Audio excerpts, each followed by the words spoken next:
आपल्याकडं गेल्या काही दिवसामध्ये जे CJPचं आंदोलन चालू होतं, या आंदोलनादरम्यान तुम्ही बराच वेळ ऐकलं असेल, की आम्ही भारताचं नेपाळ करू. हं. आता नेपाळ करू म्हणजे नेमकं काय करू याची मी तुम्हाला स्टोरी सांगतो. 4 सप्टेंबर 2025ला तत्कालीन नेपाळमधलं KP शर्मा ओली सरकार यांनी एक कायदा आणला. कायदा होता समाज माध्यमांवरती नवीन नियम लागू करण्याचा. मग त्यामध्ये Facebook, Twitter, TikTok, LinkedIn, Snapchat, YouTube याच्यासारखे जे समाज माध्यमं आहे, सोशल मीडिया प्लॅटफॉर्म आहे, त्याच्यावरती नवीन नियम लागू करण्याचं काम सरकारने केलं. याच्या विरोधामध्ये अचानक नेपाळभर प्रदर्शनं सुरू झाली. सुरुवातीला शांत असणारे प्रदर्शनं नंतर हिंसक झाले आणि या प्रदर्शनामुळं 9 सप्टेंबरला KP शर्मा ओली आणि त्यांच्या मंत्रिमंडळातल्या मंत्र्यांनी राजीनामा दिला. जवळपास 13 सप्टेंबरपर्यंत हे जे आंदोलन होतं हे सुरू होतं. या आंदोलनामध्ये तब्बल 76 निरपराध लोकांचा बळी गेला.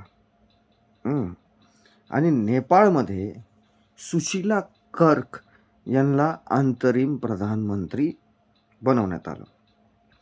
त्यानंतर 2026ला नेपाळमध्ये सार्वत्रिक निवडणुका झाल्या आणि बालेन शाह नावाचा रॅपर, जो त्यावेळेस काठमांडूचा महापौरसुद्धा होता, तो नेपाळचा नवीन प्रधानमंत्री झाला. आणि त्यानंतर सुरू झाली नेपाळची अधोगती. म्हणजे तुम्ही जर नेपाळचं पूर्ण राजकीय सिनारिओ जर बघितला तर अनेक वर्ष नेपाळमध्ये राजेशाही होती. त्यानंतर जे नेपाळचे प्रधानमंत्री झाले, मग ते विद्यादेवी भंडारी, प्रचंड असतील, KP शर्मा ओली आणि त्याआधी सुशील कोइराला, हे जेवढे प्रधानमंत्री नेपाळमध्ये झाले त्यांनी नेहमी प्रोग्रेसिव्ह थॉट ठेवला. आणि अत्यंत छोटा असलेला नेपाळ, जसं सामरिकदृष्ट्या अत्यंत महत्त्वाचा हा देश आहे, एका बाजूला चीन, दुसऱ्या बाजूला भारत सारख्या 2 बलाढ्य देश या नेपाळच्या बाजूला आहेत, तरीसुद्धा नेपाळ आपली प्रगती करीत राहिला. मग त्यामध्ये टुरिझम असेल किंवा नेपाळमध्ये जे जगभरातून लोक जे फिरायला येतात, नेपाळमध्ये मोठे मोठे पर्वत तुम्हाला माहिती नेपाळमध्येच आहे, त्यांच्यावरती ट्रेकिंग करायला लोक जगभरातून येतात, ते नेपाळने मेंटेन केलं. आणि नेपाळ हळूहळू पुढे जात होता इकॉनॉमिकच्या दृष्टीने.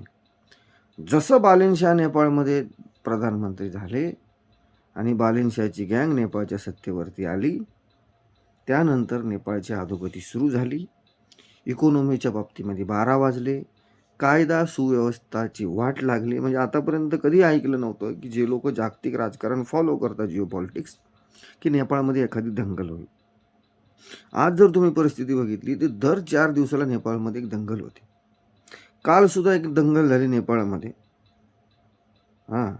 आणि यामध्ये जवळपास 2 लोकांचा बळी गेला. एक कावड यात्रा होती, या दरम्यान 2 समुदायामधून भांडणं झाले आणि त्याच्यातून डीजेच्या आवाजावरून ते भांडणं झाले आणि 2 लोकांचा बळी गेला. याआधी हे कधीही ऐकलं नव्हतं नेपाळच्या बाबतीत तरी.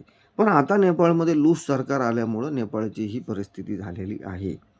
आणि आता हे जे नेपाळमध्ये रिजिम चेंज झालं त्याच्यामध्ये कोण इन्व्हॉल्व होतं, कशा पद्धतीचं हे ऑपरेशन होतं, कुठल्या देशाची गुप्तहेर संघटना यामध्ये प्रामुख्याने इंटरेस्ट होता, बरोबर की नाही.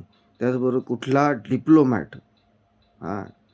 डिप्लोमॅट यामध्ये त्याचा महत्त्वाचा वाटा होता, कोणते फॉरेन NGO याच्या मागे कामाला लागले होते.